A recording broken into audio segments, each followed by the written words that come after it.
Hi, good morning again, everyone. This is Lorene Walker. Again, I'm a registered nurse in New York, and I wanted to check in again this morning. I wanted to tell a little bit of my story this morning.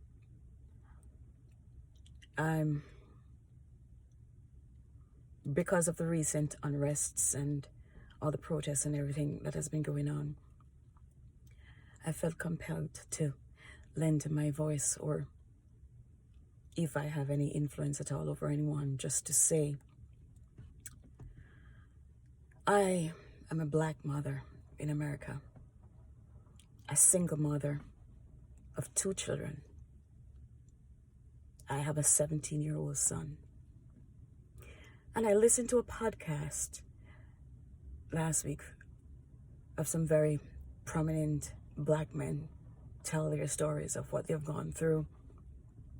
They've never had run-ins with the law. They've never been criminals, yet they have been victims of racism. I particularly remember one, and that one stuck with me, of a man who got pulled over by the police at 17 years old. And my son is 17, so you can imagine that stuck out with me. He said his dad had told him just to make sure that when you're on the highway, don't go over 70, because was apparently what the law said in their state. And he drove just 70, and he recounted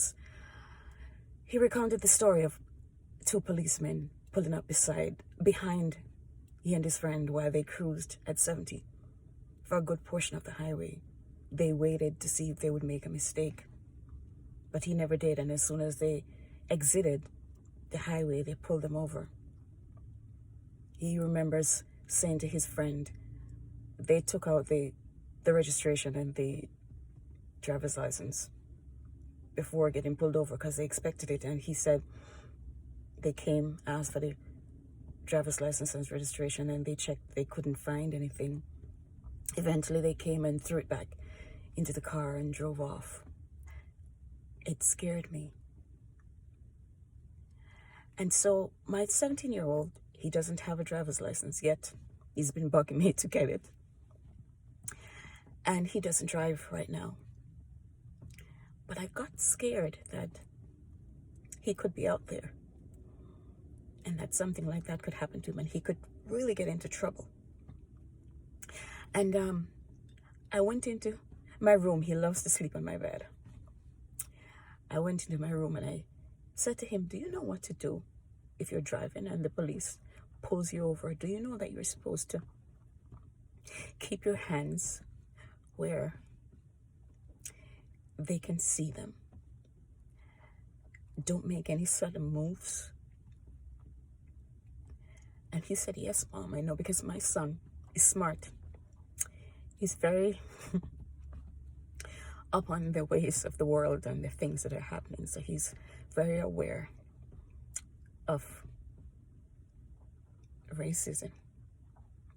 But I was so sad that I had to have that conversation with him, and it scared me that he could go out there.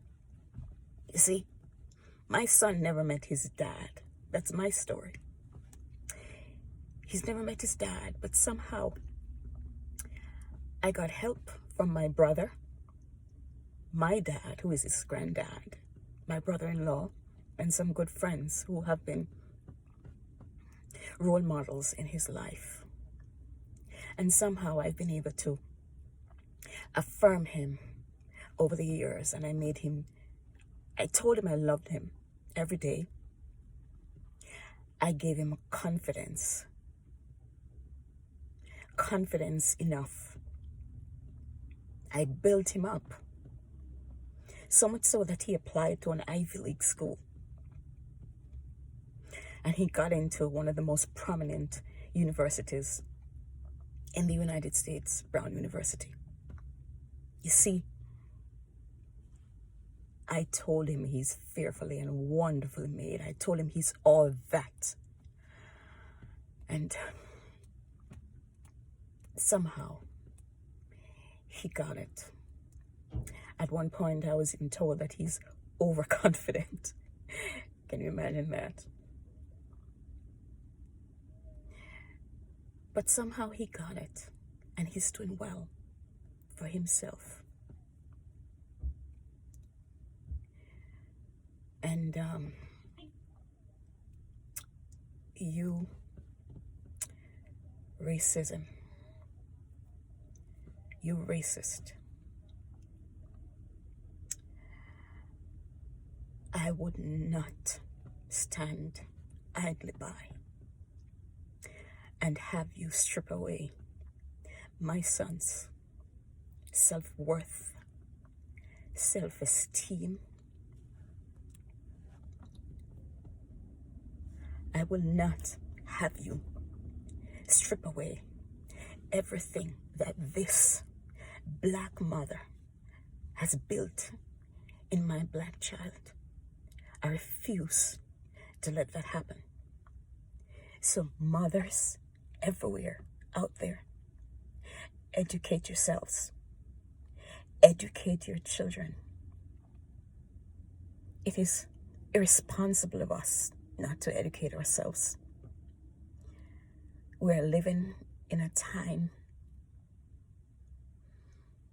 where we have no choice but to do it. And so I took a moment to listen to something, to help to educate myself. And I'm putting this out there. If you are a mother of a black child in America, of any child, if you are any mother at all, educate yourself. Teach your children about racism. It is unfortunate, but it exists. And we need to let them know what to do, how to act if they're ever in a kind of a situation where they get pulled over by the police. Unfortunately, they don't have to commit a crime. They don't. Unfortunately, they just have to be black. And this is my 2 cents. I just had to say, let us educate ourselves. Let us fight to end racism. Thank you again for watching. If you feel that this can help someone, like, share. I have a YouTube channel, Nurse Laura NYC. You can subscribe. I thank you so much for your prayers and for your support. Again, God bless you. Have a great day.